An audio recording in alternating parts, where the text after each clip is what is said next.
अस्सलाम नाज़रीन, तहरीर व्लॉग फूड सीक्रेट की तरफ से हम आपको खुशामदीद कहते हैं। आज हम एक नई वीडियो और नई रेसिपी के साथ हाज़िर हुए हैं। हम आपको इस वीडियो में ये दिखाने जा रहे हैं कि चना चाट रेसिपी किस तरह तैयार होती है और इसका बनाने का तरीका क्या है। अगर आप इस वीडियो को मुकम्मल देखेंगे तो हम उम्मीद करते हैं कि आप ये रेसिपी चना चाट टेस्टी और मज़ेदार अपने घर में ही तैयार कर सकते हैं।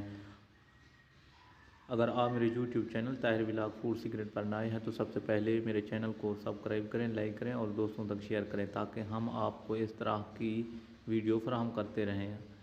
अगर आप इसका मुकम्मल तरीका चना चाट के इस तरह रेसिपी तैयार होती है तो मेहरबानी मेरे चैनल को सब्सक्राइब करें, लाइक करें और दोस्तों तक शेयर करें ताकि हम आपको इस तरह की मुनफरद टेस्टी और मज़ेदार खाने पकाने की वीडियो फराहम करते रहें। Thanks for watching.